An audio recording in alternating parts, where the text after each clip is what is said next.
Bienvenue sur cette nouvelle vidéo où nous allons parler des options de page. Donc ici nous sommes sur une page. Admettons que nous allons créer maintenant une nouvelle page qui s'appelle Création meuble. Et on va voir quelques options qui sont ici. Donc vous voyez ici on a des fenêtres. On peut les fermer si elles nous gênent. Hop. Pour les raccourcir pour qu'elles prennent moins d'espace. Alors, par exemple, si on regarde un peu plus bas, image mise en avant. Alors, image mise en avant, c'est une très bonne chose pour les articles. Ce n'est pas forcément une bonne pratique pour les pages. Donc ça, on ne s'en préoccupe pas. Cette option, elle existe, mais généralement, elle n'est pas utilisée. Donc, elle n'a pas vraiment beaucoup d'intérêt. Tout comme la page commentaire. Donc, commentaire, ici, on peut ajouter. Donc, c'est possible. Hein. Si je mets par exemple prévisualiser, maintenant que j'ai coché la case des commentaires, hop, on peut laisser un commentaire. Mais ce n'est pas tellement une bonne pratique, donc je ne vous conseille pas de la mettre. On laisse décocher d'office. Alors ici on a l'ordre des pages. Donc dans attributs de page, on a l'ordre. Donc l'ordre, c'est numéroter les pages. Voilà, tout simplement de mettre un numéro sur les pages. Ce qui fait qu'en fait, tout simplement, au lieu qu'elles soient triées dans le menu par ordre alphabétique, si je vais dans toutes les pages,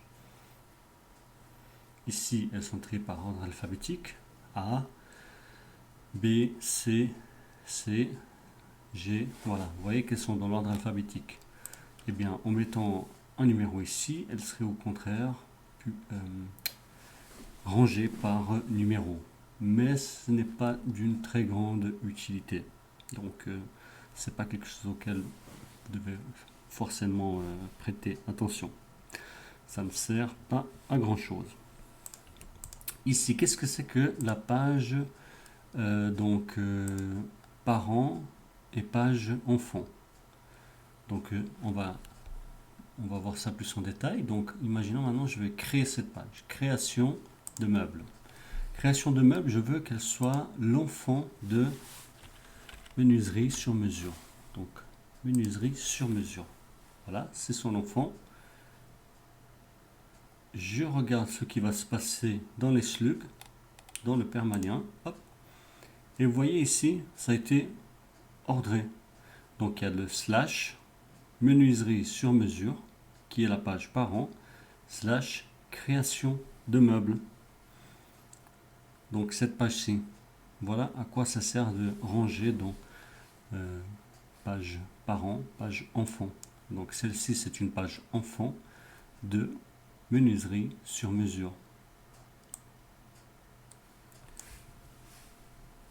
Voilà.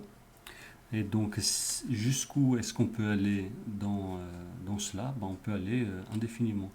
Disons que maintenant je veux hop, publier, hein, parce que si elle n'est pas publiée, je ne pourrais pas travailler dessus. Et je veux ajouter une nouvelle page. Hop, je vais sur ajouter une nouvelle page.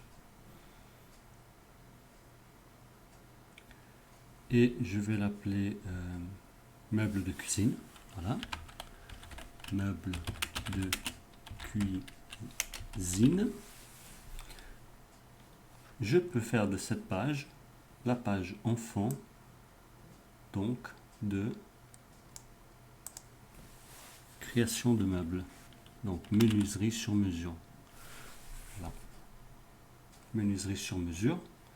Ou alors, je peux faire qu'elle est enfant de la page que nous avons créée avant, c'est menuiserie